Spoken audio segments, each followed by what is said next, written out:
Buenas tardes a todos, bienvenidos a otra edición del Consejo de Estado de Cara en Línea y a la segunda charla del Bicentenario que se presenta a propósito del Día del Abogado. Aprovecho la oportunidad para señalarles y recordarles que este año es especial para la corporación, dado que estamos cumpliendo los 200 años de creación por nuestro libertador. En esta oportunidad hemos escogido el tema relativo a la ética en el ejercicio de la profesión del abogado.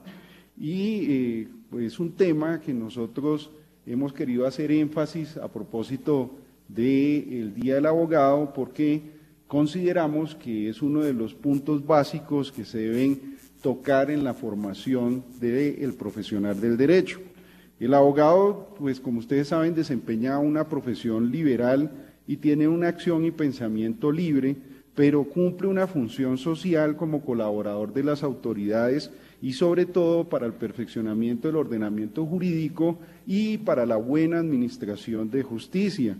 Su misión, como nos la han enseñado en nuestras aulas, es defender los derechos de la sociedad y de los particulares, así como asesorar, patrocinar y asistir a las personas en la ordenación y en el desenvolvimiento de sus relaciones jurídicas en términos de justicia y de equidad.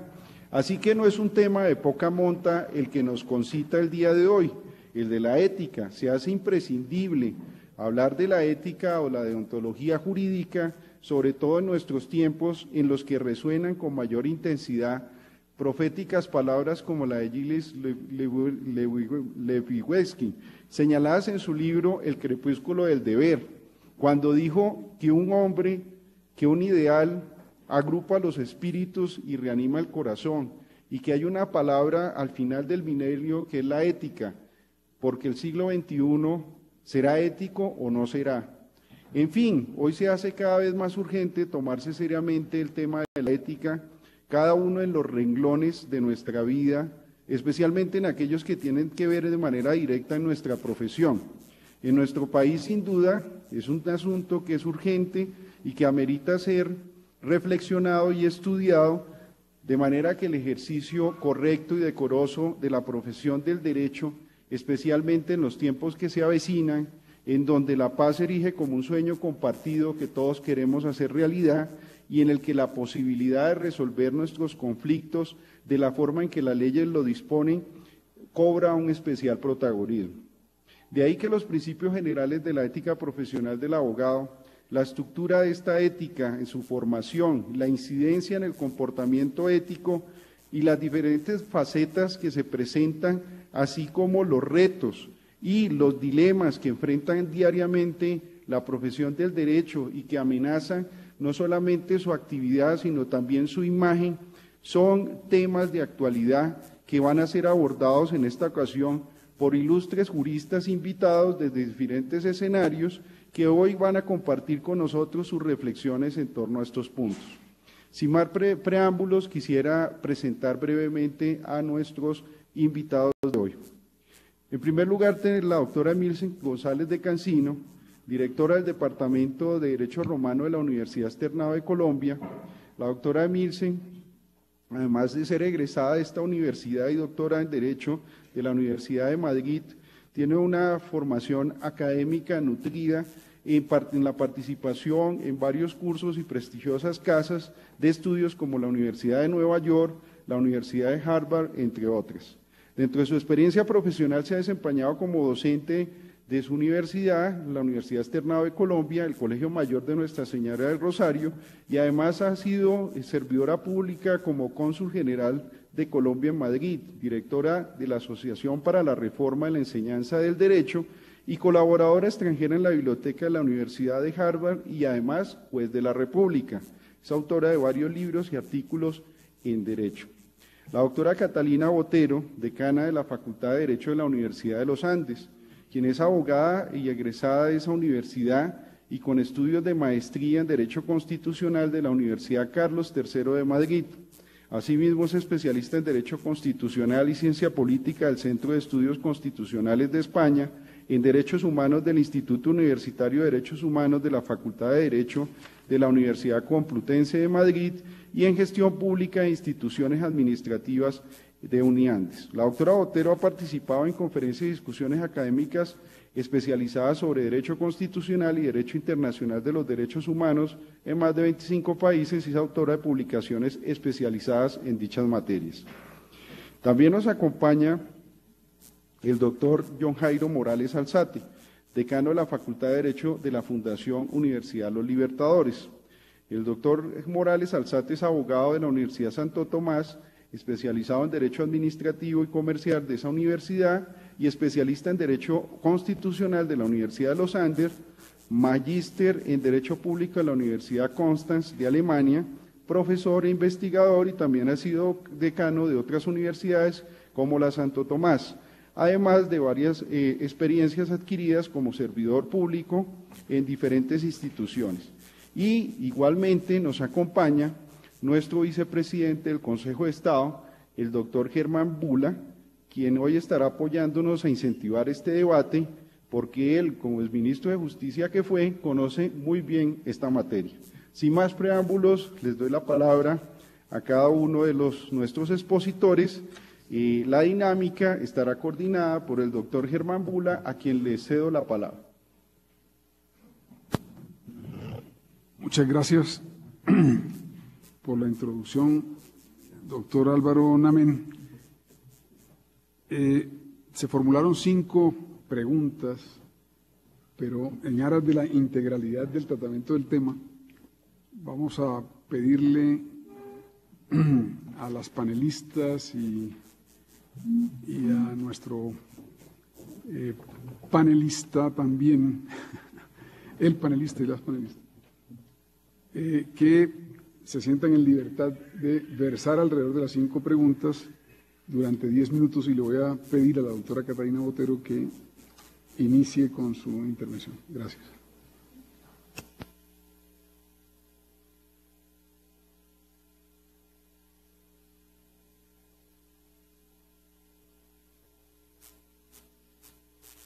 Aló. Sí. Bueno, buenas tardes a todas y a todos.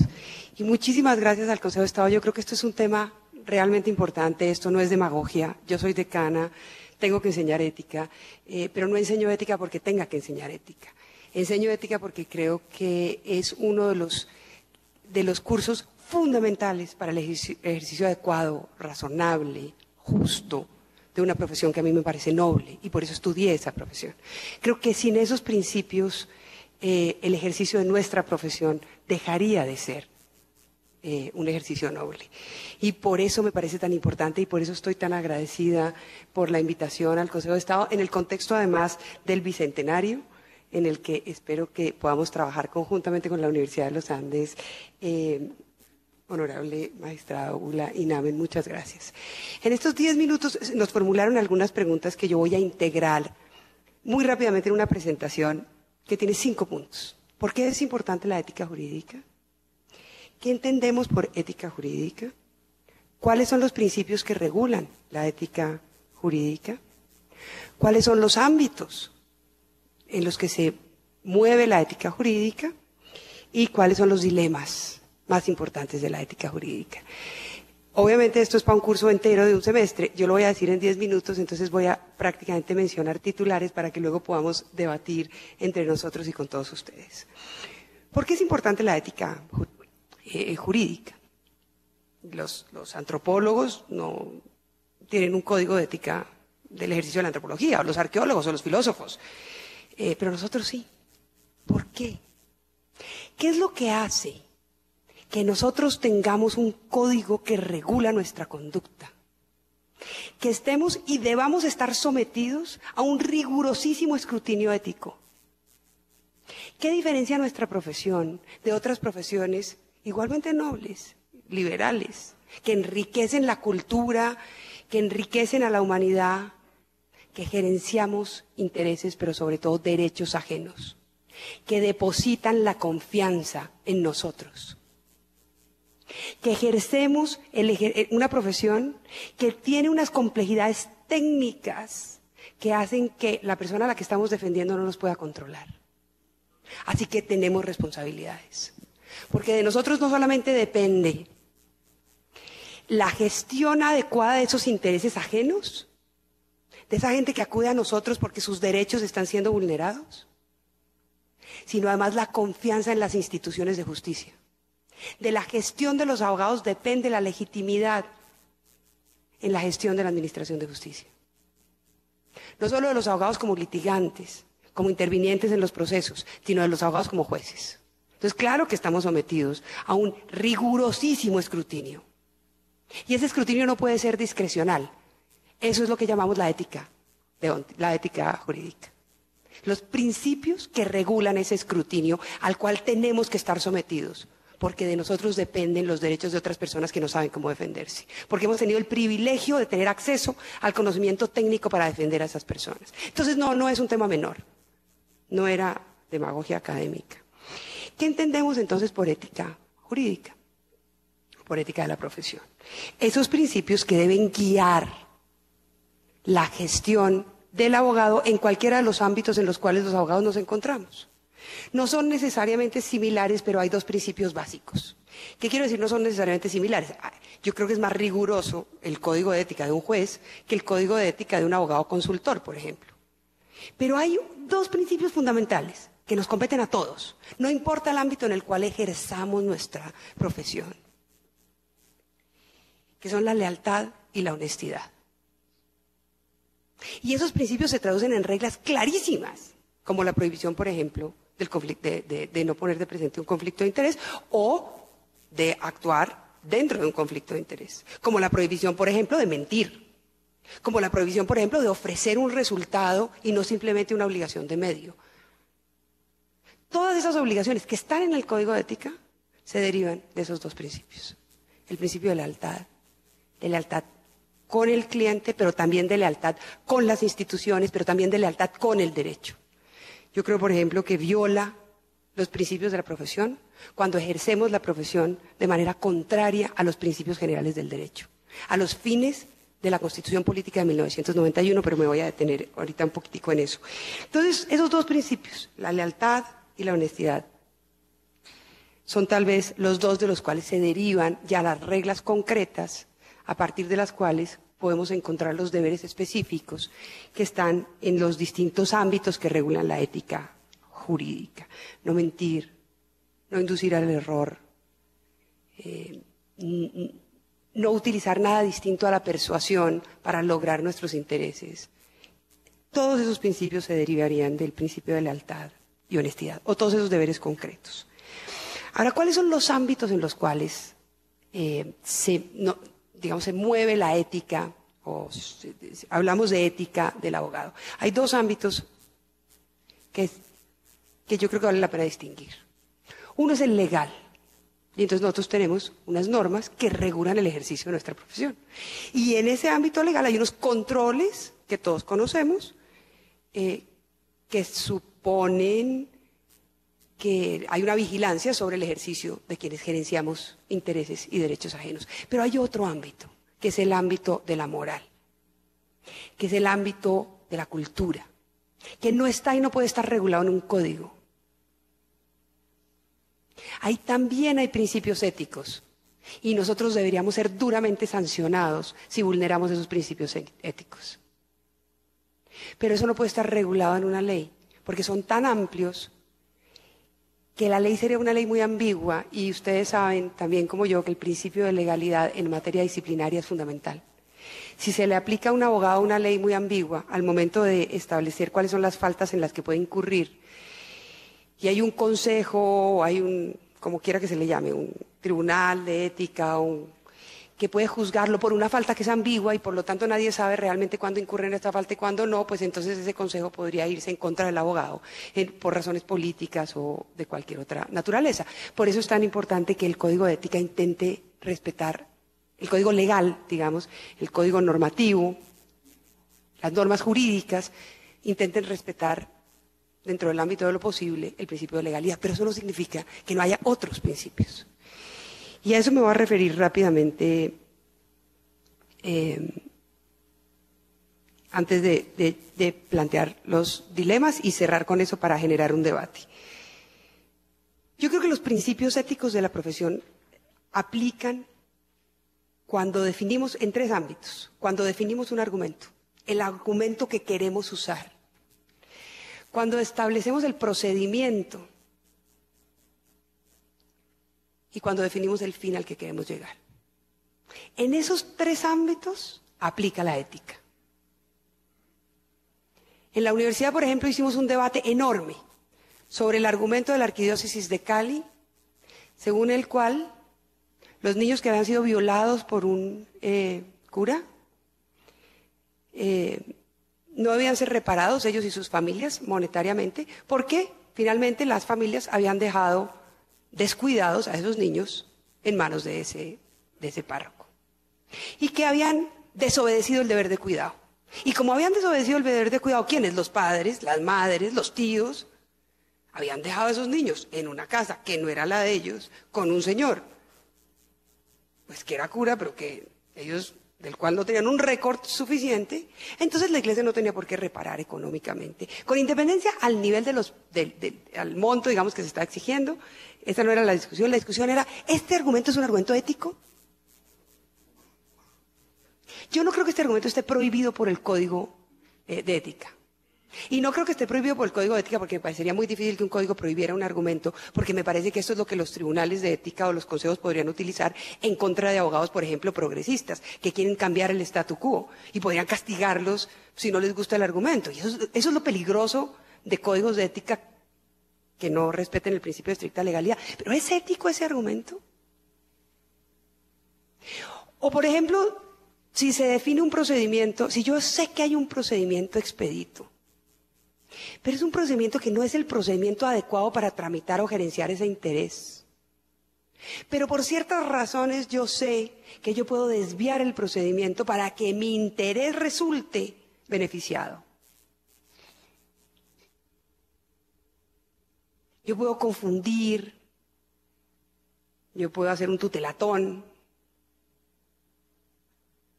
¿Es ético eso? O si la finalidad que yo persigo es una finalidad contraria a los valores, los principios y los derechos del Estado social y democrático de derecho. Y utilizo todas mis habilidades para traicionar esos valores, esos principios y esos derechos. ¿Es ética la búsqueda de esa finalidad? Y yo creo que ahí se aplican los criterios éticos que no pueden estar en el código. Esa segunda dimensión de la ética a la que me referí. ¿Y cuál es la regla? Y con esto termino y luego menciono rápidamente unos desafíos. La regla que yo creo que nosotros tenemos que usar, no dentro del ámbito jurídico, porque para eso está el código, ahí podemos hablar ahora del código, sino de ese otro ámbito de control social al que creo que debemos estar sometidos. La regla es, ¿usted quiere que ese argumento que está usando se convierta en una ley general? ¿Usted estaría dispuesto a que ese argumento que usted le está dando al Consejo de Estado, a la Corte Constitucional o a la Corte Suprema de Justicia, se convirtiera en una ley y todo el mundo lo pudiera usar? ¿O usted solo le sirve ese argumento para usted? ¿Usted está de acuerdo que ese procedimiento lo pueda usar cualquier persona, igual a como lo está usando usted? ¿O usted quiere hacer la trampa a usted, pero que el procedimiento no se reforme, porque le parece inadecuado en una sociedad que ese procedimiento se reforme? Responda a esa pregunta. Y si la respuesta es sí, el comportamiento es ético. Si la respuesta es no, usted tiene un doble rasero moral. Y merece estar sometido a un escrutinio, porque está utilizando mal las herramientas que tuvo y el privilegio que tuvo al estudiar Derecho. Y finalmente, ¿cuáles son los grandes desafíos de la ética? Que son los que intentamos enseñar a los abogados en toda la carrera, que esa era otra pregunta, ¿cómo se enseña ética? Se enseña con el ejemplo y se enseña en cada una de las materias de la carrera de Derecho. No se enseña en un curso de ética en un semestre. Hay por lo menos 3 grandes desafíos importantes. El primero, ¿es ético cooperar con el mal? Utilizo las expresiones de un libro muy famoso de ética jurídica, que habla de la cooperación con el mal. ¿Es ético defender principios, valores o derechos que atentan, por ejemplo, contra los valores universales? Porque del otro lado está el derecho al debido proceso, que es el que argumenta. Bueno, ahí hay un dilema que hay que resolver.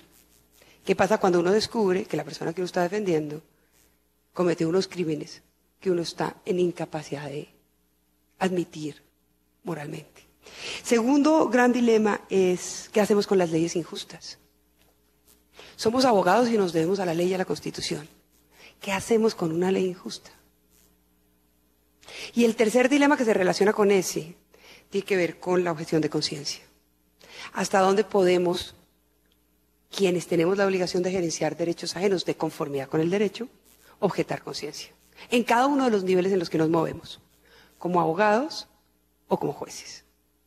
Yo, por ejemplo, creo que los jueces no pueden objetar conciencia, pero entiendo que eso es una dificultad y que hay una deliberación importante. Y eso tiene que ver con el ejercicio ético de la profesión. Entonces yo lo dejaría ahí como una simple provocación frente a los temas que mencioné, que son por qué es importante la ética, qué entendemos por ética y cuáles son los principios que la regulan, cuáles son los ámbitos en los cuales se aplica, que son el ámbito jurídico, pero también el ámbito cultural, y cuáles son los dilemas que yo creo que aparecen, digamos, de manera más protuberante en el ejercicio de la profesión, que son esos tres que mencioné. Doctor, muchas gracias. Muy provocativo y además, ¿cómo se enseña la ética? Doctora Milce, su turno. Muchas gracias. Yo no he enseñado, no estoy tan familiarizada con la literatura en este campo, pero indudablemente las preguntas que se formularon me parecen interesantísimas y la doctora Catalina me ha allanado el camino en dos sentidos. Uno, que no se reduce al código de ética, es decir, no estamos hablando solamente de deontología, de normas de deontología, sino también de una reflexión sobre los abogados como sujetos morales que tienen algo que decir y que además tienen responsabilidad por lo que dicen como sujetos morales dentro de esta moral ciudadana de la que estaríamos hablando. Y otra en el sentido de referirse a los principios generales de derecho como un norte que marca derroteros éticos. En el sentido o en un doble sentido. Uno, que con la primacía de los principios generales de derecho ya no es posible, y esto lo ha afirmado Rodotà, no es posible hablar prácticamente de lagunas de derecho o espacios libres de derecho, sobre todo cuando el abogado defiende la realización de los valores que se concretan en los derechos humanos, porque esos principios generales del derecho estarían llenando, digamos, ese espacio aparentemente vacío.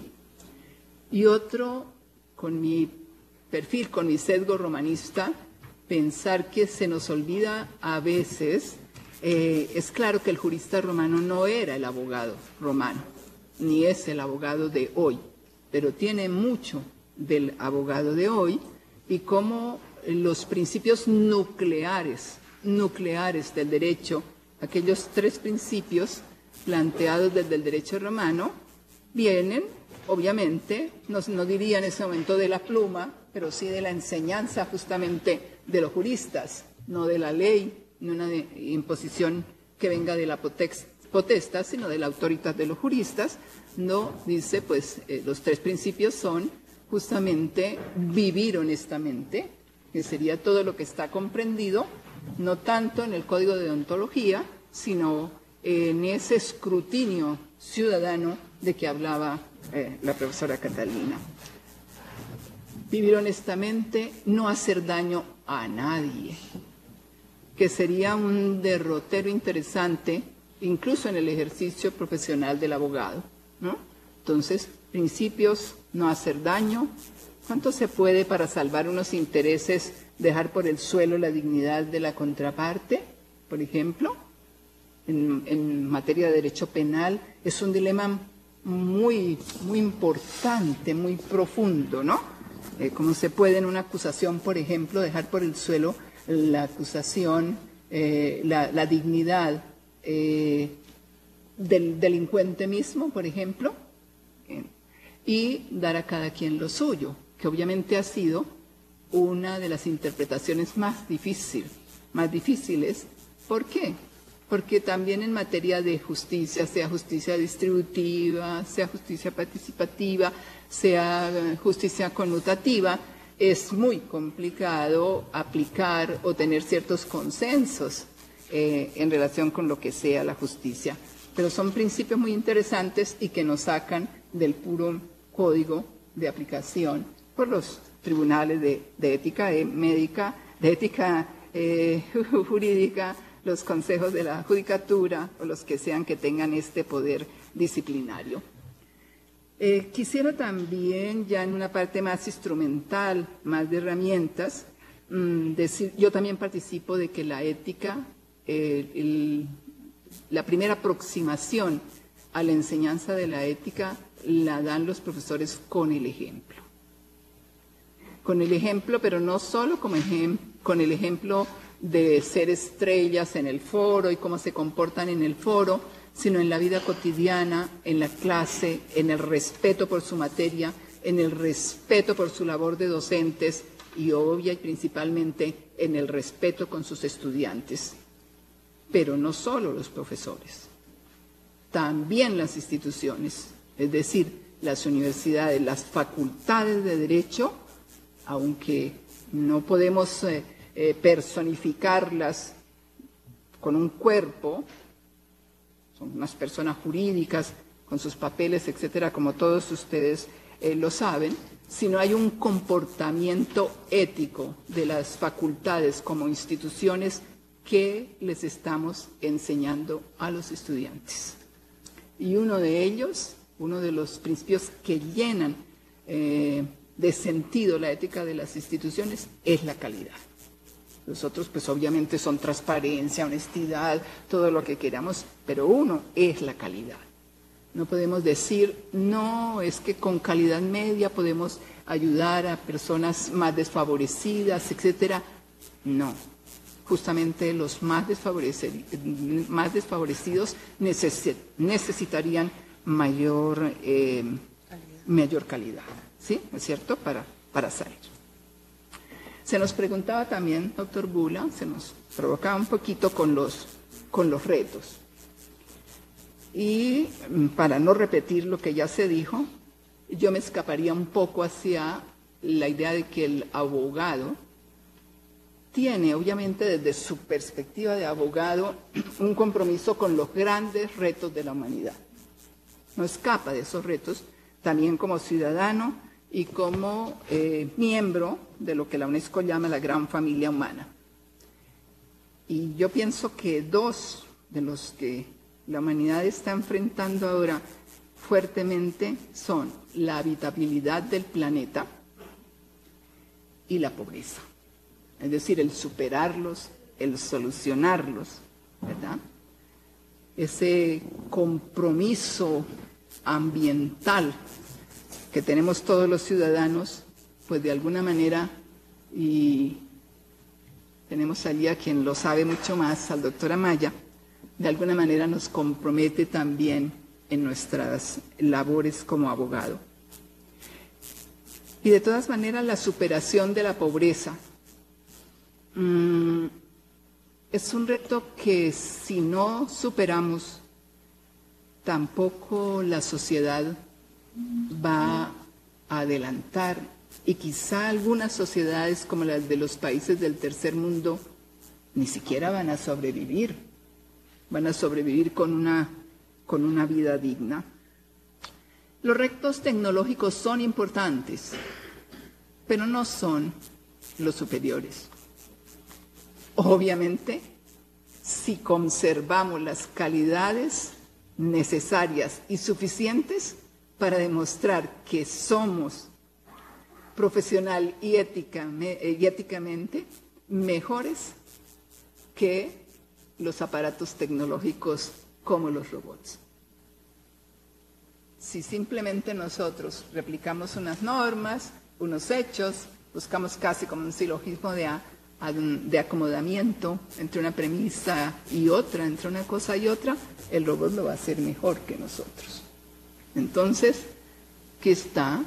Nuestra lealtad, nuestra proximidad, nuestro estudio permanente, el planteamiento más complejo en el sentido de más interactivo, de más colaborativo de las soluciones, de la solución y de la superación de los retos. Eso será lo que nos diferencia y podemos usar la tecnología para mejorar también incluso el ejercicio de la profesión. Las preguntas que se plantearon como dilemas, pues realmente son tan antiguos como el derecho. El mal tiene un peso en las decisiones. ¿Y qué es el mal? Ya en las noches áticas, Pablo Helio cuenta de quien fue a preguntarle al filósofo Favorino qué podía hacer si el demandante, que se presentaba como acreedor de una deuda, no tenía pruebas, no tenía cómo demostrar que el demandado era su deudor y le debía cierta cantidad.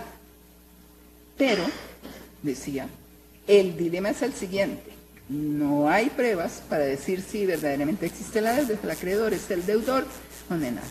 Pero el acreedor es un hombre de muy buenas costumbres.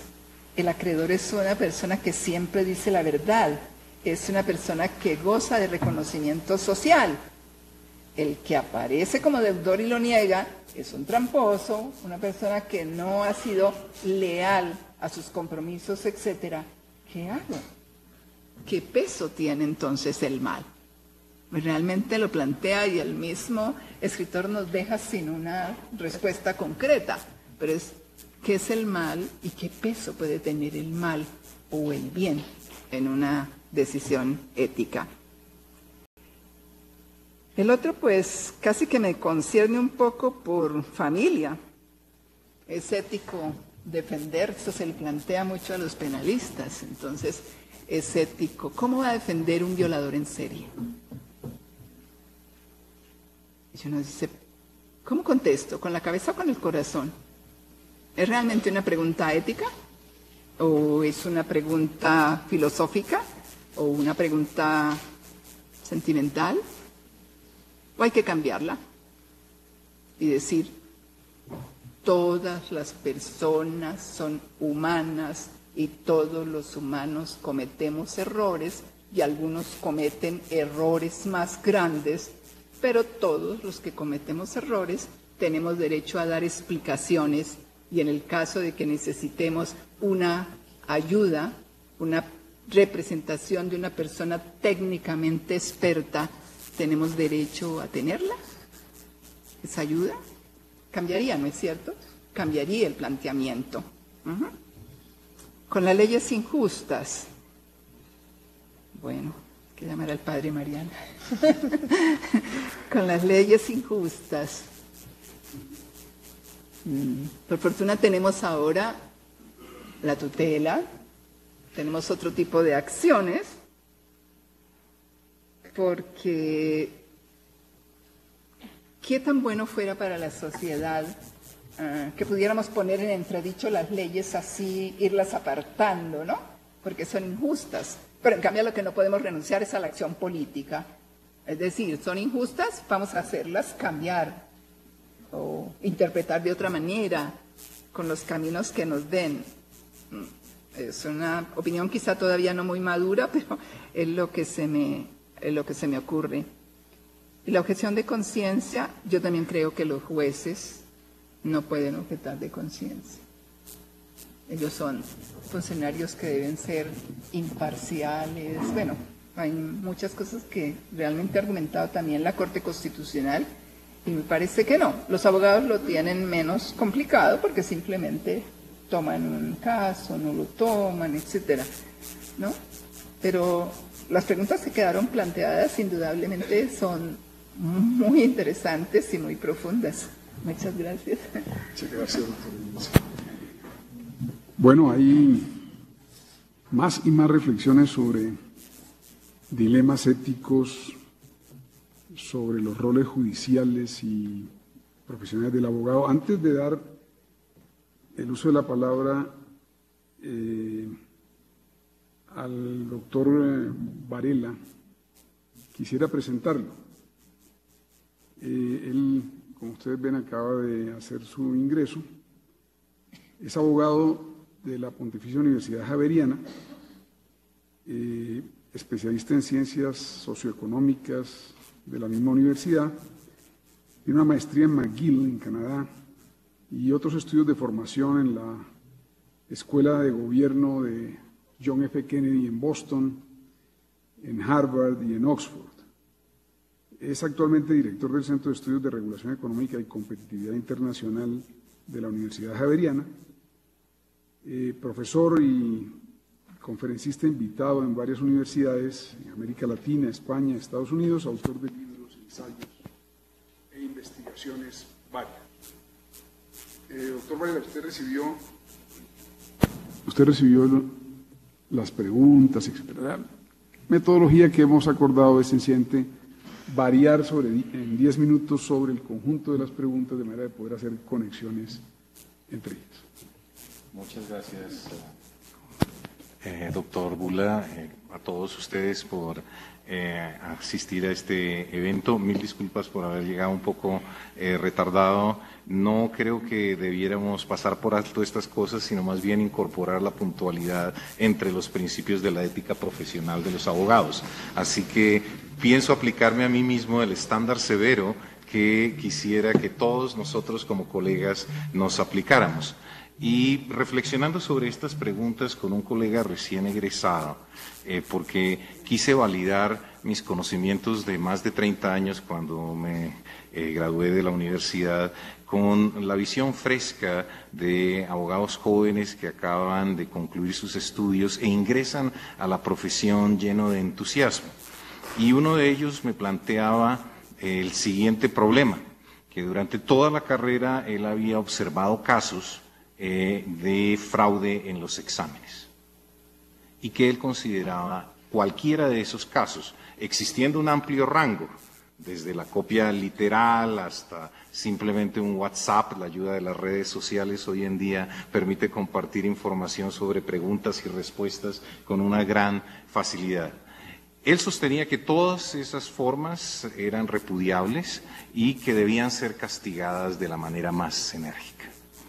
Tan implacables tal vez que significaran por una sola falta la expulsión de una facultad de Derecho. Porque es allí donde estamos haciendo lo que la doctora sugería, estamos educando con el ejemplo. Y aunque ese ejemplo fuera draconiano, tendríamos que preguntarnos si el establecer un estándar tan exigente en nuestras universidades sería conveniente para señalar un principio fundamental de la ética profesional, la verdad. El fraude es la mentira, es engañar al profesor haciéndole creer que sabemos algo que no sabemos, pero es también engañarse a sí mismo, suponiendo que estudió lo que no estudió y que está listo para el ejercicio de la profesión sin estarlo. Esa severidad extrema por la que clamaba uno de mis jóvenes colegas puede ser muy difícil de aplicar en la práctica. Y la realidad es que todas las facultades tenemos implantados unos sistemas disciplinarios que aseguran la defensa debida del estudiante imputado por cualquiera de esas prácticas. Existen también los mecanismos constitucionales. Sé de universidades que han sido afectadas por tutelas de sus estudiantes que repudian las decisiones disciplinarias que consideran injustas. Sé que no podemos generalizar, pero se me ocurre que sí, la verdad es un valor tan fundamental del ejercicio de la profesión que tenemos que inculcarlo desde nuestra formación, la que impartimos los abogados ya mayores a los más jóvenes, no solo en cursos particulares. De hecho, verifiqué el pensum de mi facultad para ver si encontraba algún curso de ética profesional. No lo hay. Ha habido debates sobre si se debe incluir esa materia o no dentro del pensum. Y la conclusión, al parecer, ha sido que todas nuestras materias deben estar inspiradas por valores éticos que los profesores debemos transmitir a los estudiantes, porque el derecho refleja unos valores éticos sociales. O sea, el derecho está inspirado por unos valores éticos. Esos valores los estamos traspasando a nuestros nuevos abogados a través de la formación que les damos en el curso y con el ejemplo. Pero se ha decidido entonces no crear un curso separado de ética profesional. No sé si otras facultades lo tengan, es posible que otras hayan seguido un curso de acción diferente por considerar que sí se puede enseñar la ética en un curso, como se enseña Derecho Civil Personas, y se les haría un curso sobre principios generales de ética profesional, procedimiento disciplinario, de modo que el estudiante supiera a qué atenerse desde el primer momento de su ingreso a la profesión. Pero creo que ese énfasis de mi joven colega en la verdad es algo que todos deberemos tener en cuenta. Y recuerdo que cuando comencé a ejercer mi profesión en Estados Unidos, se planteó un caso en la Universidad de Georgetown muy particular. En un entorno tan competido, los transcripts, los certificados de notas de las universidades son uno de los requisitos de admisión a las firmas de abogados más prestigiosas del área de Washington. Y una firma de esas recibió unas notas demasiado buenas, prácticamente en unos niveles de excelencia, con el promedio académico cercano al 4. El GPA de 4 es casi inalcanzable por los profesores, mucho menos por los estudiantes. La firma decidió verificar, en esa época no había todavía tantos medios electrónicos, lo hizo telefónicamente y llamó a la Universidad de Georgetown, a su facultad de Derecho, y encontró que esos certificados habían sido adulterados. Inmediatamente despidió al abogado, pero además lo denunció al Colegio de Abogados del área de Washington y el Colegio de Abogados lo excluyó para siempre del ejercicio de la profesión. Esas son situaciones extremas y no creo que, espero, nos corresponda a nosotros enfrentarnos a ella en el día a día de nuestra práctica profesional. Confío en que sean muy pocos, casi ninguno, los casos en que un abogado falsifique una prueba, como este falsificó el registro de sus calificaciones durante la universidad. Pero si esos casos ocurrieran, ¿se justificaría una sanción tan ejemplarizante? Recuerdo haber visto hace poco en los periódicos que algún abogado condenado por haber contratado a un testigo falso, la autoridad disciplinaria correspondiente le impuso 2 años de suspensión en el ejercicio de la profesión. Y es un caso muy sonado que ha estado en los periódicos durante los últimos 5 años. Luego la pista la han seguido los medios nacionales por varios periodos y no me sorprende que se haya encontrado la prueba de la culpabilidad, porque como que todo apuntaba a eso. Y desde afuera, los que no conocemos el caso, podemos también tener una visión en algo sesgada. Pero la parte disciplinaria, si está probado que el abogado contrató un testigo falso, ¿puede ser excluido solo por 2 años? O sea, la suspensión por 2 años, ¿o debería ser excluido para siempre del ejercicio de la profesión? Y aquí yo retomaría dentro de los temas que plantea el cuestionario, este tema de cómo incide la profesión de abogado en un país como Colombia, un país hecho por abogados para abogados. Nuestros próceres fueron en buena parte abogados, algunos formados muy cerca de aquí en el Colegio Mayor de Nuestra Señora del Rosario, y podemos decir que a diferencia de otros países de Hispanoamérica, los abogados desde los orígenes de la República han cumplido un papel social clave como dirigentes de esta sociedad, como líderes políticos, como gobernantes, como administradores de los bienes sociales. Y por muchos abogados que seamos, la verdad las estadísticas últimas que conozco me llevaban por encima de la tarjeta profesional 200.000, mientras que la mía es apenas la 34.567. Luego sí hay muchos abogados en Colombia, pero no creo que seamos ni el 0.5% de la población colombiana como grupo. Luego somos en el fondo muy pocos y tal vez somos también unos privilegiados, porque tuvimos acceso a la educación superior, porque pudimos concluirla, porque encontramos empleo formal en un país caracterizado por la informalidad de millones de ciudadanos. Luego, desde esa visión del privilegio, el privilegio que impone deberes y que nos obliga a asumir esos deberes, yo diría que podemos hacer un gran aporte a la sociedad colombiana si como individuos y como grupo damos ejemplo de un respeto al Estado de Derecho, a los valores democráticos y a los principios básicos de la convivencia social. El abogado debería ser un modelo de la sociedad. ¿Por qué? Porque de sus filas vienen también los jueces, el pináculo más alto tal vez de la escala social, el referente máximo de una comunidad política. En estos tiempos en que hay una crisis tal vez tan fuerte de valores en Estados Unidos, los ojos de todos los partidos y de todos los medios se dirigen a la justicia, porque es tal vez la única que no está completamente inclinada a favor de una u otra persona, a favor de una u otra posición. Y se espera de ella una respuesta justa, una respuesta fundada en el derecho y también reflejando los valores éticos de esa sociedad, en materias para ellos espinosas como las de los inmigrantes y los derechos que pueden tener las segundas generaciones de inmigrantes. Yo creo que como individuos y como ciudadanos podemos dar un gran aporte a la sociedad colombiana que nos necesita, un país de leyes, con muchas leyes, que necesita abogados que las interpreten y que las interpreten bien. Y si he de terminar con un comentario sobre los dilemas éticos, creo que si hiciéramos una lista no acabaríamos. Los dilemas éticos aparecen casi todos los días en el ejercicio de la profesión y tenemos que tomar decisiones rápidas. Porque, por ejemplo, los conflictos de intereses surgen en el momento más inesperado. Surgen como individuos si estamos nosotros en el ejercicio de la profesión y recibimos un cliente y tenemos que tomar una decisión sobre, por ejemplo, sobre la oferta de honorarios que le hacemos. ¿Vamos a ofrecer unos honorarios que tienen incentivos perversos para alargar la duración del caso?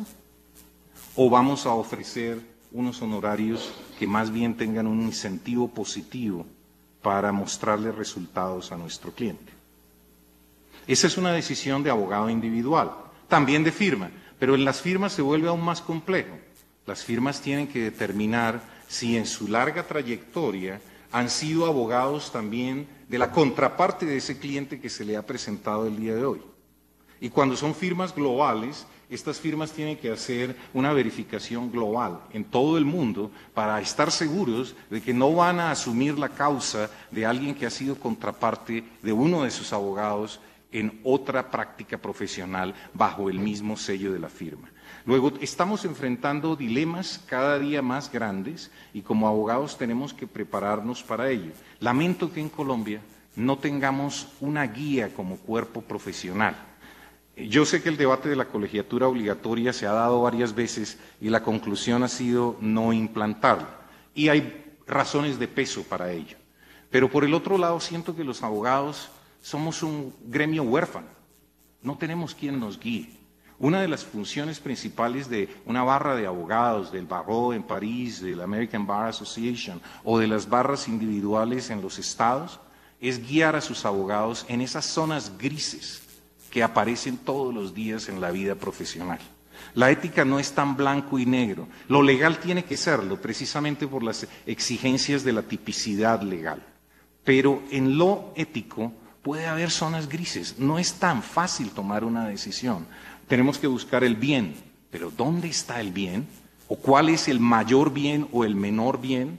¿O simplemente optar por el menor mal?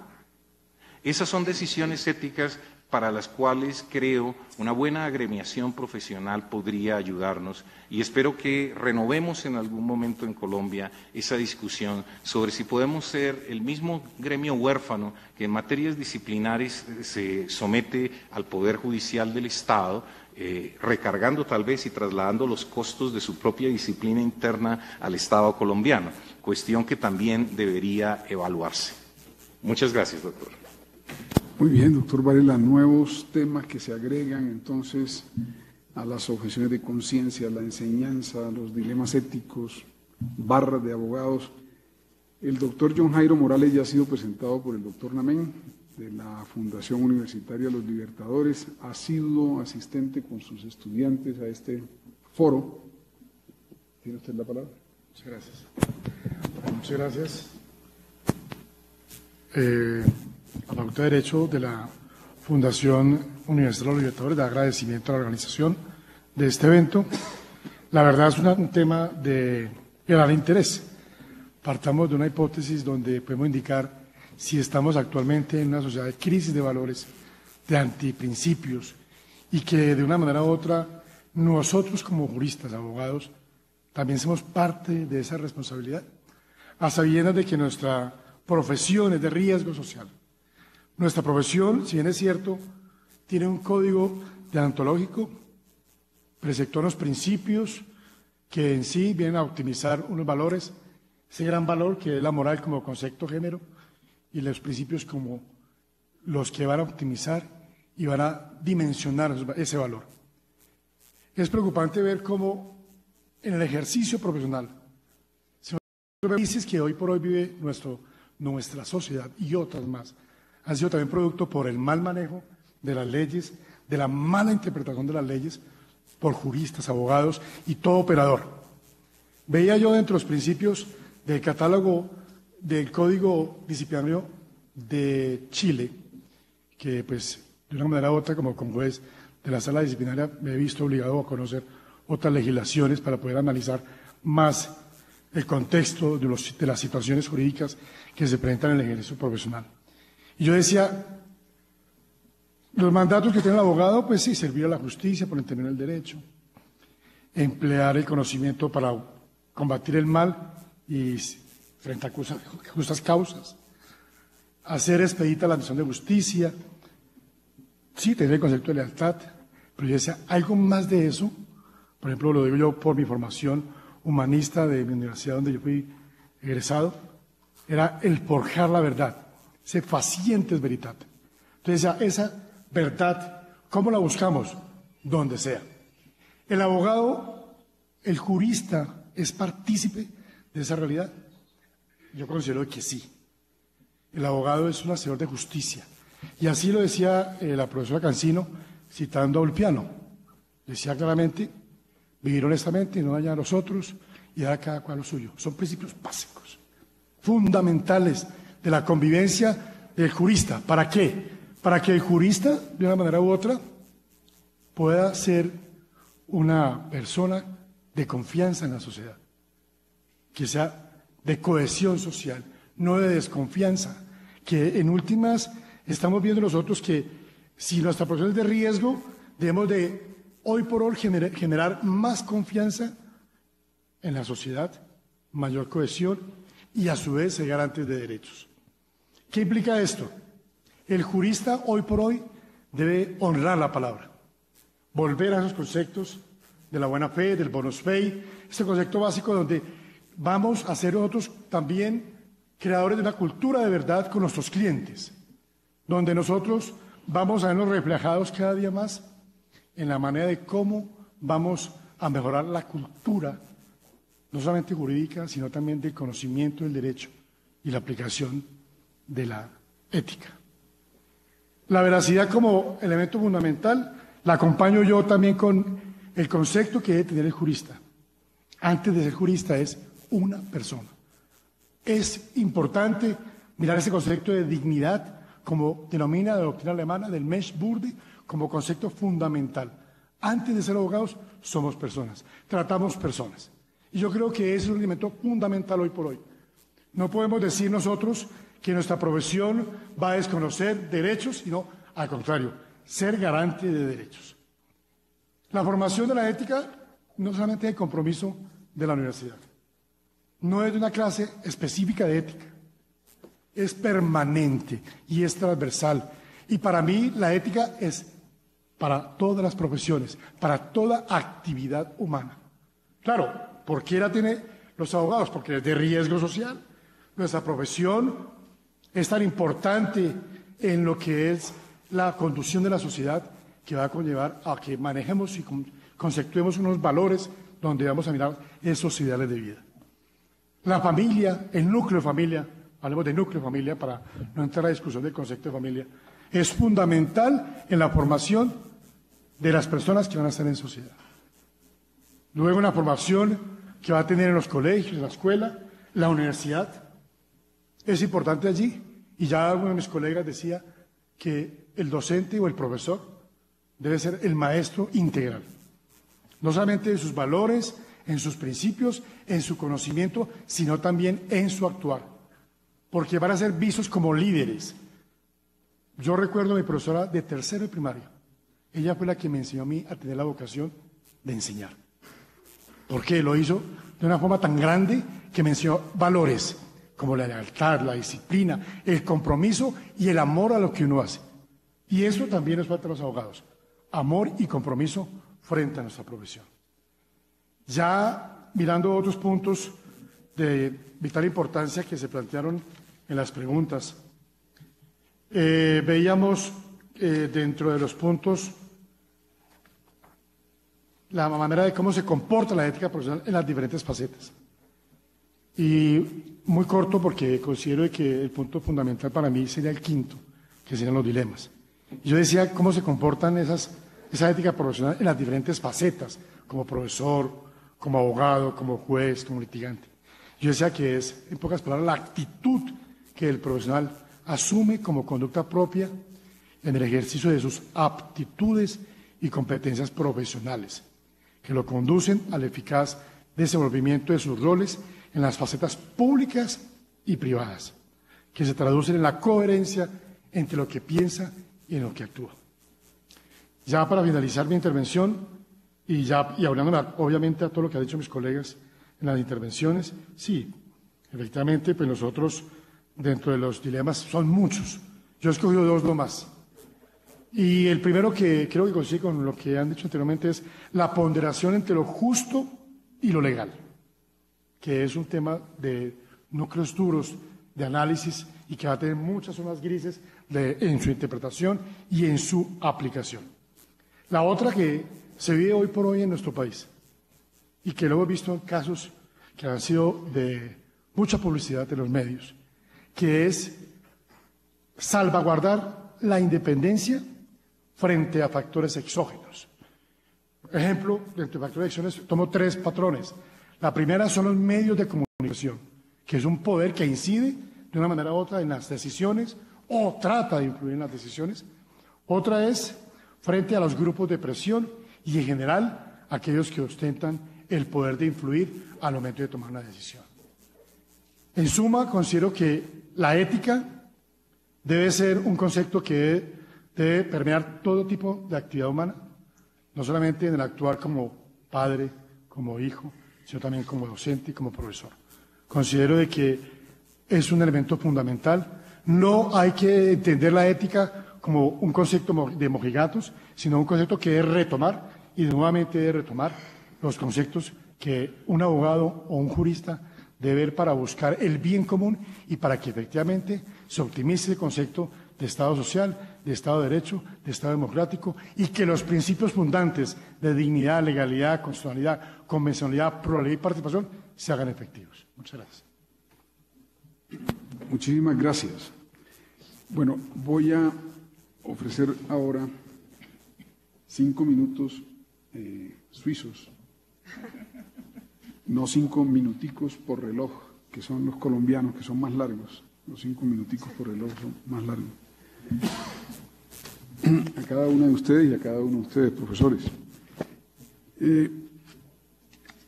Creo que no es menester, tratándose de tan excelsos expositores, digamos, provocar, digamos, intervenciones. Está suficientemente claro que tienen material todavía allí para desarrollar y dialógicamente también comentar algunas intervenciones de las precedentes a cada uno de ustedes o las que han sucedido a cada uno de ustedes. Simplemente quisiera mencionar que el Consejo de Estado participa de la Alianza para el Gobierno Abierto, hoy más Alianza para el Estado Abierto. Aquí en la audiencia está el doctor Danilo Rojas, que es uno de nuestros expertos en estas materias, y esta participación tiene que ver con transparencia. La Alianza para el Gobierno Abierto es más de la rama ejecutiva, eventualmente del Poder Legislativo, y nosotros estamos en este camino que implica preguntarse cómo rinde cuentas la justicia, porque tiene sus particularidades en virtud de la autonomía de la rama, de la independencia del juez, otras particularidades, digamos, que implican que esto sea un asunto aún no inventado completamente, pero allí estamos en ese camino. Se hicieron anotaciones sobre las diferencias entre ámbitos y las diferencias se han planteado de la siguiente manera.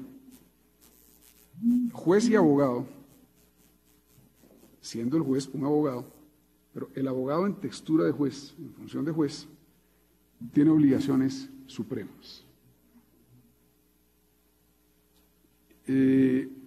Yo que considero que eso es así y que, por supuesto, un oxímoron sería un juez injusto, es decir, la condición de juez es casi unívoca, ¿no?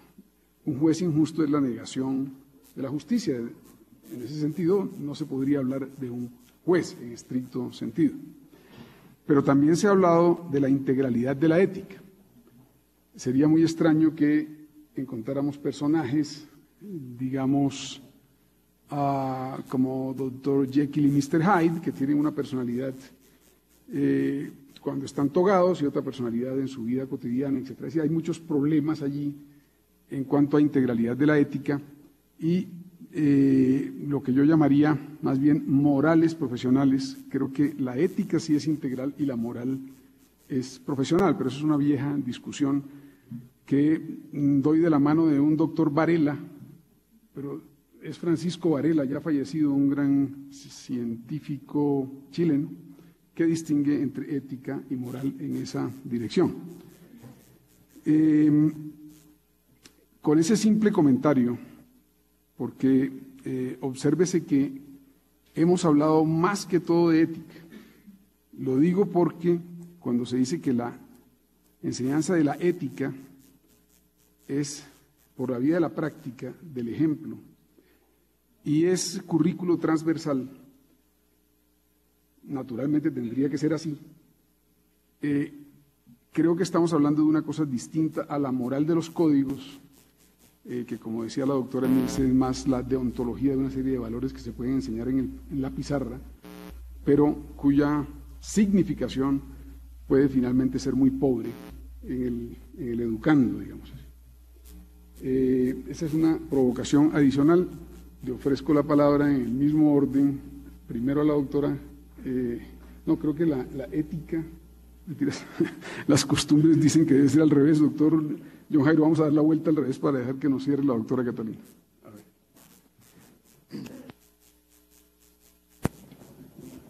Bueno, frente a esta inquietud, pues considero de que, si bien es cierto, los códigos deontológicos señalan principios, deberes, derechos y obligaciones, no es el todo. Simplemente son referentes. El tema de la ética, yo creo que no es solamente una regulación, eso también es un pero interno. No solamente tienen que decir, se viola el código de ética del abogado por A, B, C razón. Yo considero que la ética debe envolver no solamente esa conducta externa como profesional, sino también debe ver más allá de lo que es el papel de un abogado dentro de una sociedad. El abogado debe ser visto como un ejemplo, como una persona donde va a garantizar derechos, donde va a ser una persona que va a infundir respeto por la profesión y, lógicamente, por sus decisiones. Yo recuerdo cuando mi tío, él egresado a la Universidad de Caldas, salían con el título de doctor en Derechos, Ciencias Políticas, Ciencias Sociales y Económicas, una vaina larguísima. Inspiraba un respeto por el simple hecho de decir, es un abogado. Considero de que Esa profesión del abogado como tal debe ser hoy por hoy reevaluada en muchos contextos.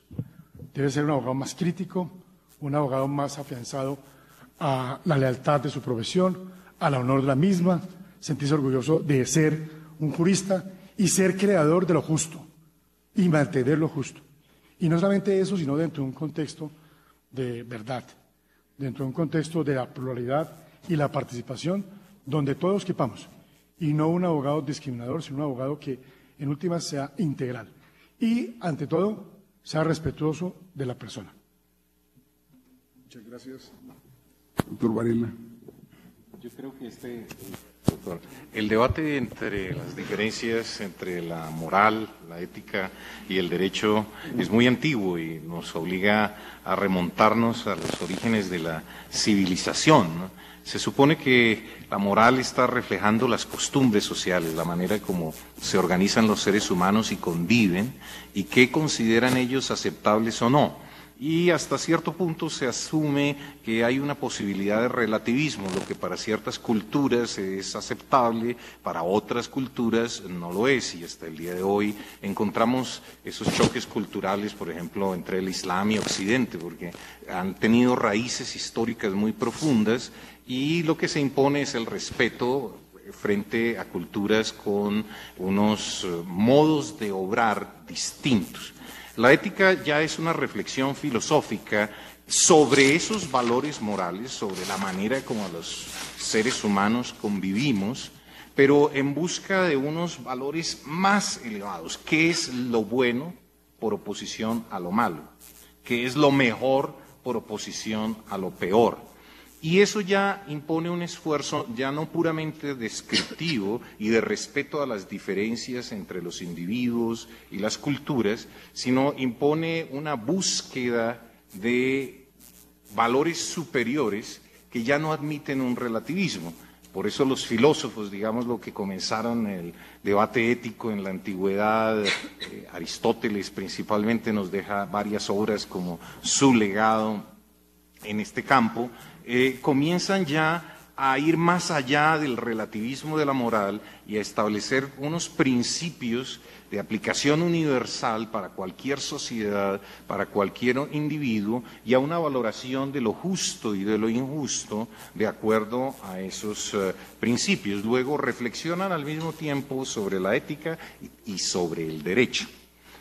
Luego el derecho llega en las sociedades más avanzadas, se codifica, se estructura, aparece la profesión de abogado como una especie de guardián del derecho y de la justicia, y nos encontramos en sociedades cada vez más complejas, donde las interacciones no son tan sencillas como en las sociedades primitivas de vínculos familiares, relativamente próximos, casi de vecindario, sino que son sociedades de masas, donde los contactos entre los individuos pueden ser por millones cada día y a través de las redes sociales más, y las posibilidades de conflicto también se multiplican, y donde necesitamos que el orden social se preserve por un derecho que claramente le dice a los ciudadanos lo que es bueno y lo que es malo, lo que pueden y deben hacer y lo que no pueden y no deben hacer, como un mandato legalmente vinculante. Pero la reflexión filosófica sobre los valores éticos continúa porque sigue basándose en los hechos sociales, lo que hacen los ciudadanos, cómo viven los ciudadanos, y de ese modo lo que podía ser reprochable en una sociedad dada, hoy en día ya no lo es de la misma manera o no lo es del todo.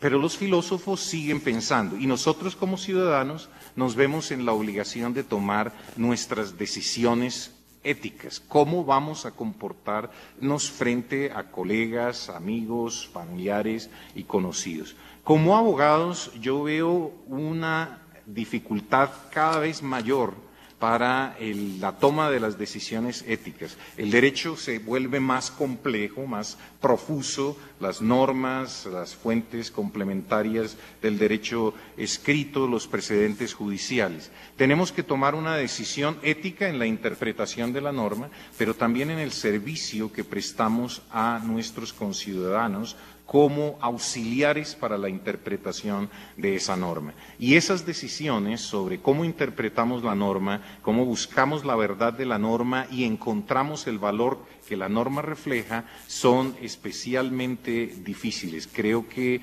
no hay, repito, un blanco y negro tan claro. Se nos obliga a tomar decisiones e incluso a tomar riesgos. ¿Estamos dispuestos a los riesgos? Simplemente cierro, doctor, diciendo que a veces el legislador quiere que no tomemos riesgos y por eso codifica lo que son las faltas profesionales de los abogados. La pregunta es si es posible codificar todo el universo de faltas éticas de un abogado, o bastaría enunciar unos pocos principios y dejar a un panel de colegas para que ellos tomen la decisión sobre si se transgredió o no. El debate está abierto.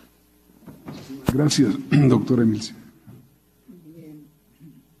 Con la pregunta que usted hacía, doctor Bula, de pasar de juez a litigante, etcétera, pues el abogado, especialmente colombiano, se enfrenta con demasiada frecuencia a este dilema porque no tenemos la separación de tareas propia de otros países o de otras culturas, donde realmente el abogado en ejercicio se inscribe en el colegio y permanece casi siempre en ejercicio, el juez o el notario o el procurador forman como sus propios colegios y prácticamente toda la vida se dedican a lo mismo. Total que aquí es muchísimo más complicado y ya hemos visto las que se han armado por estos conflictos de intereses al salir. Realmente es complicado. Quizá la solución no sería impedir esa movilidad profesional, sino el mayor cuidado de las personas en el momento de hacerse cargo de los negocios correspondientes. Yo me voy a salir un poco de esa seriedad con que están hablando los doctores y esa profundidad de distinguir la moral y la ética, solamente para compartir con ustedes alguna opinión de Adela Cortina. Ella es una filósofa, experta en ética y muy próxima a lo que ahora se llama bioética. La bioética entendida pues como la reflexión en el diálogo entre las ciencias naturales y las ciencias sociales, la bioética como un puente hacia el futuro, la única manera de reflexionar sobre cómo vamos a permanecer y en qué condiciones sobre la Tierra. Y ella dice, y lo digo solamente para que reflexionemos, estamos demasiado educados para los deberes. Y como romanista me pongo muy contenta cuando dice, deberíamos reivindicar el término de obligatio. Y usa la grafía inicial latina, antes de que se juntara el prefijo con la palabra ligadura o vínculo. Dice, lo que nos corresponde ahora a todos como ciudadanos y a cada uno de su formación técnica es obligarnos, ligarnos, es decir, unir nuestros esfuerzos para que las comunidades, las sociedades y los propios individuos marchen hacia adelante y se mejoren. Y cuando habla de un tema que es muy caro, ella es española, pero el tema realmente es muy caro, es a la bioética latinoamericana, la teología de la liberación, la bioética de la protección, la bioética de la intervención, que es la protección de los más débiles, de los vulnerables ya vulnerados, etcétera. Dice, todos como ciudadanos tenemos deberes, vuelve al tema de deberes, que son deberes de justicia, que de todas maneras tiene la contraprestación del que puede exigir el cumplimiento del deber al juez, al abogado, al médico, al gobernante, pues tiene las acciones correspondientes, el debido proceso, etcétera, dentro de las limitaciones que todos podríamos discutir, pero que los tiene. Pero hay otros deberes, los deberes de gratuidad, no de beneficencia, lo aclaro mucho, no son de beneficencia, de hacer el bien desde arriba al que está abajo, no, deberes de gratuidad, que todos pueden desde su vulnerabilidad exigir a la comunidad misma, a sus prójimos, son deberes de gratuidad, como, y dice, y esto parecería una cosa, si no demagógica, como decía la doctora, quizá menos de un abogado, más de un trabajador social, pero es bonita la reflexión, como son el consuelo, el cariño, el acompañamiento, la misericordia, ¿verdad? Todo esto en las distintas etapas de la vida. Es una reflexión bien bonita de Adela Cortina que tiene que ver, como les decía, con la ética desde el punto de vista de la bioética que ella trata. Gracias. La ética del cuidado también. La doctora Catalina.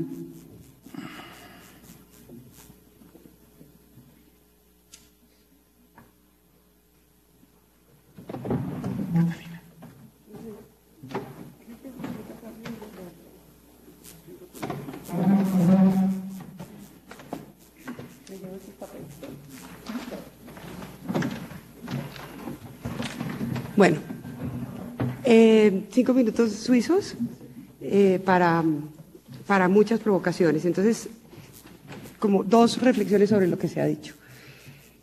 Porque se habló, por ejemplo, de las sanciones, ¿no? De las sanciones al abogado o al estudiante que vulneraban principios éticos. Y luego pones el ejemplo del juez, que entonces hay como 3 categorías: el estudiante, el abogado, el juez. Bueno, a mayor responsabilidad, a mayor poder, mayor escrutinio y mayores deberes. ¿Sí? Nosotros no tenemos la obligación como sociedad de formar a un abogado titulado. Yo creo que un abogado titulado que incurre en la falta que tú mencionabas debe ser expulsado del ejercicio del derecho de manera inmediata. Es que la mayoría de la población que no es abogada está en manos de esa persona.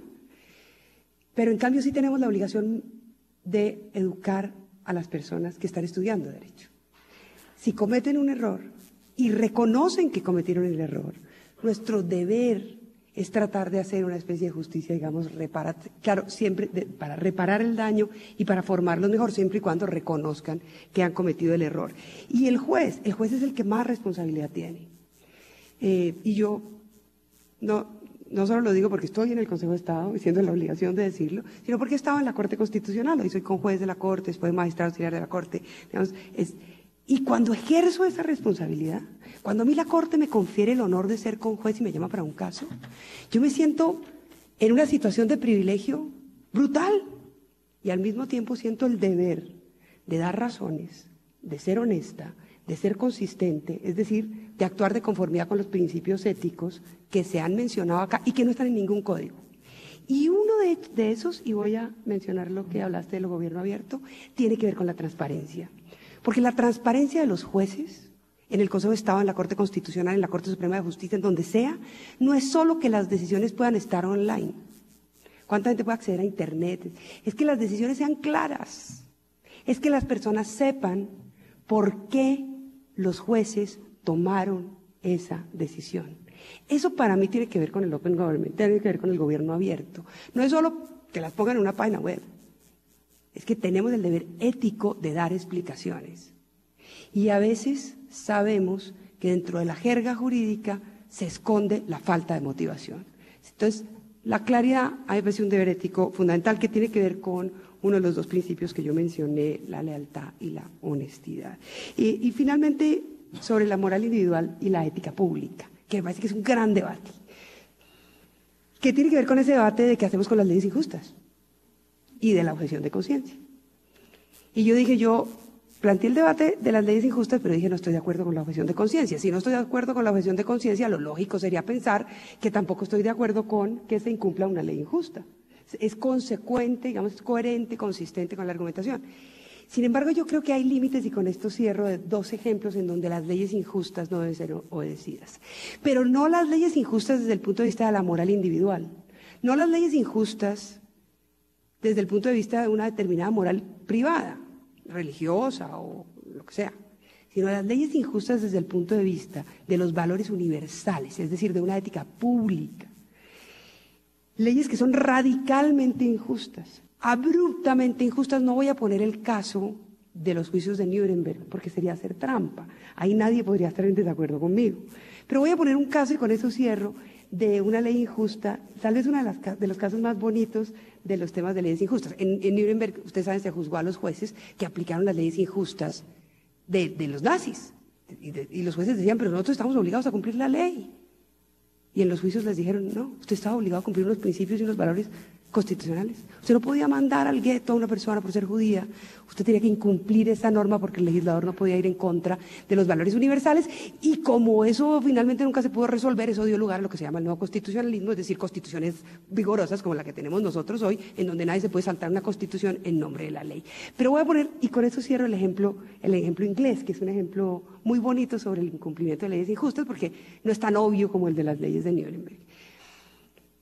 Resulta que para evitar los hurtos, porque se produjo una oleada de hurtos, y sobre todo de hurtos de pequeña cuantía, se hizo una ley en virtud de la cual cualquier persona que hurtara cualquier cosa que costara más de un chelín, por decirlo, más de un penny, o digamos una moneda, un valor irrisorio, debería ser condenada a pena de muerte. Y eso decía la ley. Cualquier persona que hurte un bien por valor superior a un valor irrisorio deberá ser condenada a la pena de muerte. ¿Y qué empezaron a hacer los jueces en Inglaterra? Tasaban todos los bienes hurtados por un valor menor al valor irrisorio. Y de esa manera cumplían la ley, pero la interpretaban de manera tal que, según el entendimiento en ese momento de quienes aplicaban la ley, no se violaban valores mínimos universales. Entonces ahí hay un gran debate que se refiere particularmente al juez, y es ese: ¿cuáles son las leyes injustas y qué hacemos con las leyes injustas? Gracias. Bueno, yo voy a agradecer, ahí estoy, agradecer en nombre del presidente del Consejo de Estado, el doctor Jorge Octavio Ramírez, quien está ausente por razones de fuerza mayor, y de quien está presente el doctor Álvaro Namén Vargas, coordinador de las actividades del Bicentenario del Consejo de Estado, a conferenciantes y asistentes por su presencia esta tarde. Lamentablemente, la sala plena empieza en 1 minuto y también allá tenemos que cumplir. Muchísimas gracias.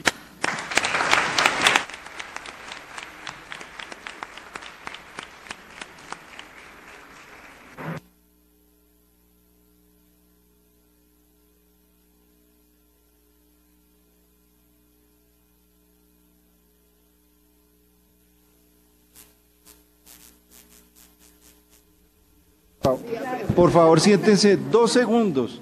Simplemente vamos a pasar una parte de 2 preguntas, ¿sí?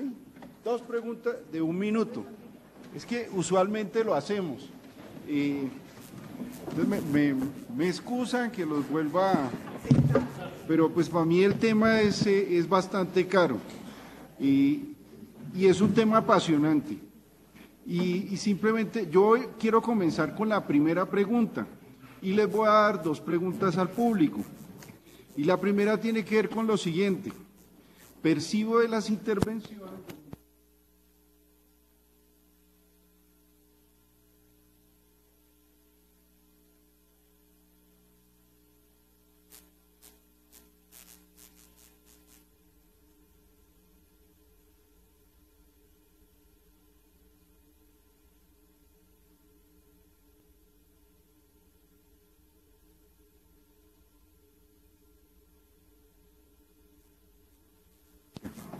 y ese concepto pues de ética, por supuesto, y los dilemas que se le pueden presentar, no solamente en la profesional del derecho, sino en cualquiera, es la concepción que yo tengo de los elementos del valor justicia.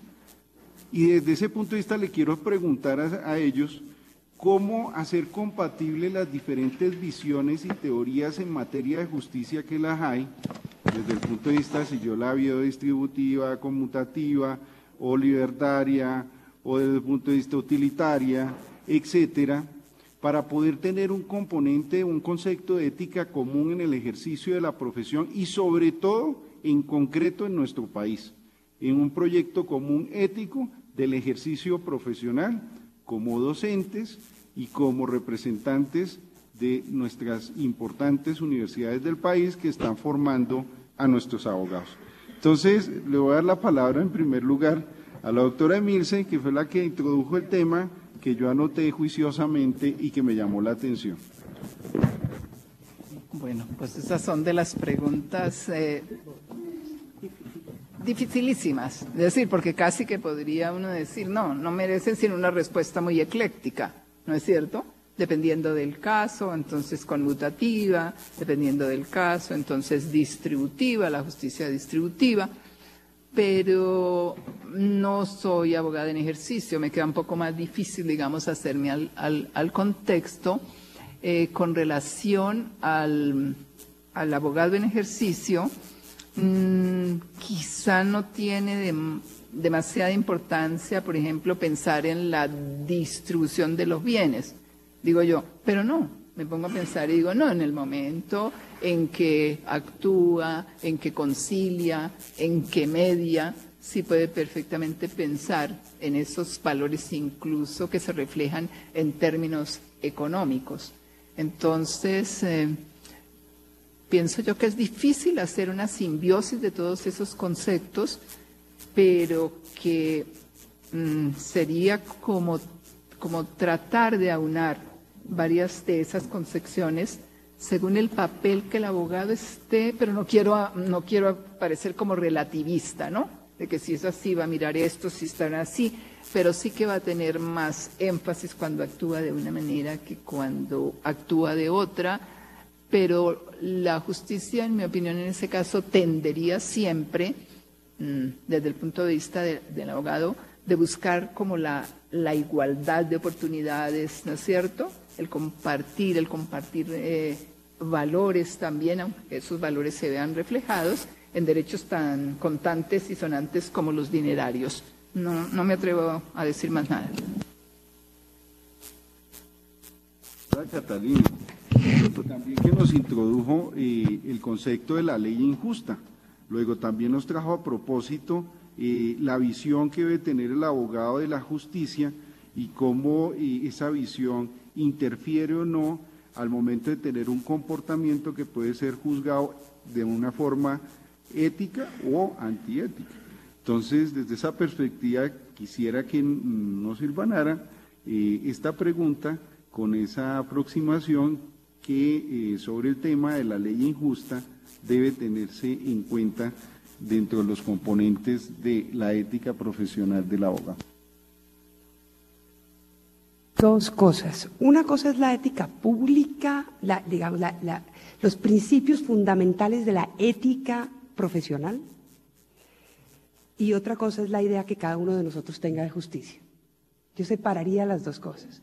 Porque el atentado del Nogal, por ejemplo, no importa la idea que yo tenga del proceso de paz, no importa quién haya pensado yo que puso esa bomba, no importa cómo creo yo que debe reaccionar el Estado a esa bomba, hay un mínimo de ética pública que debe regular nuestras actuaciones, que por ejemplo no se cumplió por muchas personas después del atentado, del Nogal no, perdón, del Andino, y es respeto por la intimidad y solidaridad de las víctimas. Eso es un principio de ética pública que no tiene nada que ver con la idea de justicia que yo puedo aplicar a ese acto.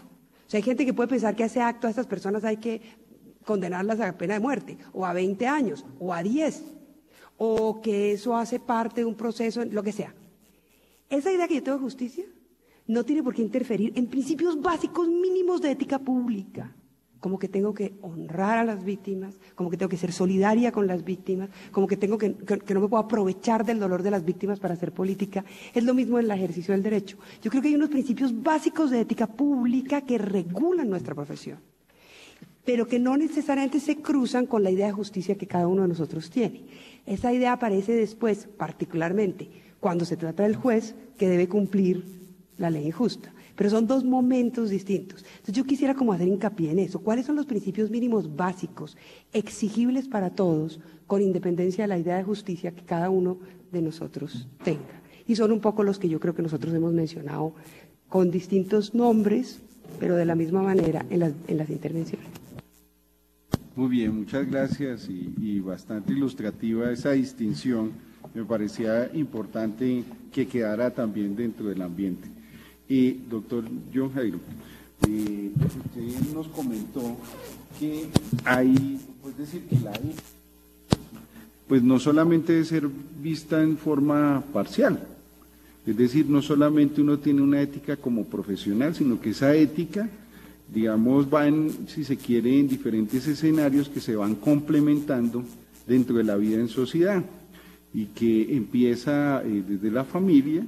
Y en ese camino, pues digamos, eso, la vida universitaria y luego en la vida profesional.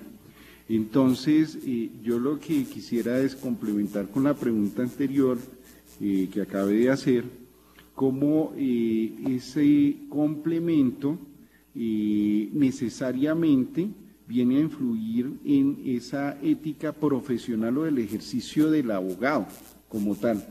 Simplemente desde el punto de vista de la misión que le corresponde y de las diferentes esferas o escenarios en que se desenvuelve. Muy difícil. Partiendo de la primera pregunta sobre el contexto de lo que es entendido la justicia, si bien es cierto, pues la doctrina y la filosofía y los teólogos han mirado desde puntos de vista diferentes cómo se puede entornar la justicia, ya sea desde la equidad, desde la libertad y la igualdad, entre otros contextos. Yo considero de que, primero que todo, el concepto de libertad, mirado pero con límites, por ejemplo, la interpretación, viendo cada caso en concreto, qué tipo de límites frente al contexto, no límites generales y unos límites especiales que serían dados para cada caso. Yo sé que el tema de igualdad es el más difícil desde el punto de vista de la política, de la interpretación y del análisis. Yo iría a un concepto de igualdad, pero mirado no de la perspectiva de la igualdad formal o de la igualdad material. Considero de que si nosotros vamos a aplicar el concepto de justicia, debe ser la igualdad, dentro del contexto de la igualdad, debe ser una igualdad sin privilegios. Porque cuando tenemos justicia con privilegios, no hay igualdad. Y hay desgaste de lo que es, en últimas, también la ética de quién va a operar y va a practicar. Ya frente a lo que es la semblanza de cómo debe reflejarse esa situación de esos valores, esos principios, ese concepto de la ética desde su crecimiento en un núcleo familiar, hablo de núcleo familiar, no concepto de familia, y en el traslladar de sus estudios superiores, universitarios, etcétera. Yo creo que también no solamente la ética va a ser adquirida, sino también va a ser un compromiso que va a tener el individuo frente a la visión del mundo, a la cosmovisión del mundo. Y yo creo que eso es de vital importancia hoy por hoy, ver el concepto que debe el abogado ser integral, una integridad total. ¿En qué sentido? No solamente en lo que piensa y en lo que actúa, porque lo contrario encontraríamos un error. Y yo creo que de eso Colombia ya ha vivido bastante. Y considero de que, ya como para finalizar, el abogado debe ser utilizar el derecho como instrumento para fortalecer el concepto de justicia. Muy bien. Doctor Barrera, usted también nos dice aspectos de verdad y mentira, y de el mal, y de lo bueno, y de lo justo. De manera que bajo esa, digamos, perspectiva, le reitero la pregunta que le hice a la doctora Milce al comienzo de cómo esa concepción que se tenga de lo bueno y de lo justo tiende a influir y si uno puede hacer una abstracción que sea común para tener unos principios, o no unos principios, pero sí unos elementos de la noción ética en el ejercicio de la profesión de abogado. Yo vería, doctor,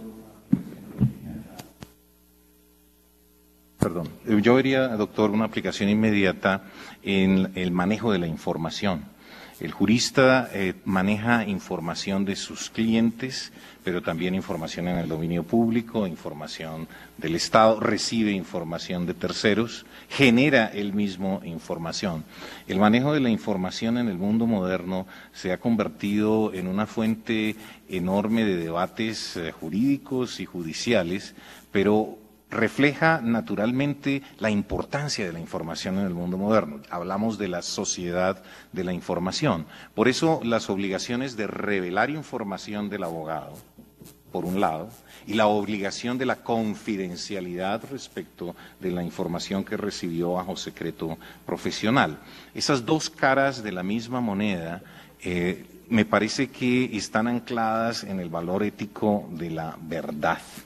Y creo que el abogado que revela toda la información que necesitan sus clientes, que necesita la administración de justicia y la sociedad en general tiene derecho a conocer, está ajustándose a ese valor ético.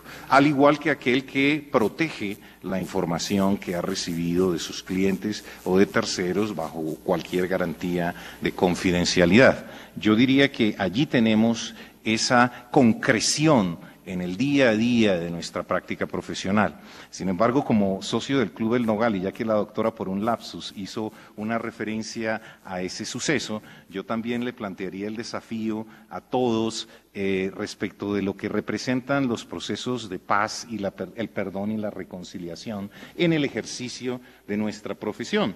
Porque al interior del club, aunque la corriente mayoritaria de las víctimas, no de los socios, sino de las 33 víctimas y sus familias, es la del perdón. Y por supuesto eso supone olvidar lo sucedido y aceptar el hecho de que los acuerdos pueden permitir la liberación de estas personas, a menos tal vez que ese delito fuera calificado como crimen de lesa humanidad. Pero el debate me parece que también nos obliga a pensar sobre lo que está bien y lo que está mal, y si un proceso de justicia transicional cambia lo que está bien y lo que está mal y lo vuelve bien, o simplemente por un paréntesis que se hace en la historia del derecho y de la justicia, y para efectos de saltar una página, de dejar atrás una etapa de la historia del país, aceptamos que por un momento en la historia lo que estuvo mal deje de serlo y comencemos una nueva página en la que esperamos que todo está bien. Esto nos obligará a los abogados a reflexionar, sobre todo si tenemos que trabajar con la Jurisdicción Especial de Paz. Bueno, yo creo que voy a liberar a los conferenciantes porque los hemos sometido en verdad pues a una tarde bastante larga y extenuante, en donde pues nos han dado unas importantísimas reflexiones en torno a la ética de la profesión del derecho y cómo este concepto influye mucho no solo en la imagen, que es lo que a veces le preocupan a las personas, sino en la construcción de país, que es lo más importante, porque finalmente nosotros somos esos, agentes constructores de país. Entonces, pues resta sino decirles que muchas gracias, hemos estado muy honrados con cada una de sus intervenciones, nos llevamos bastantes elementos de juicio que nos van a permitir trasegar en un concepto tan importante que debemos ponerlo más bien en práctica todos los días en nuestro quehacer. Y finalmente, gracias al público el día de hoy, los invito a nuevas charlas del Bicentenario, en donde seguramente vamos a contar de nuevo con ustedes y con su ayuda. Muchas gracias. Muchas gracias, doctor. Ahora sí nos volvemos a despedir. Doctora, encantado. ¿Cómo le va? Muy bien, ¿ustedes? Bien, bien.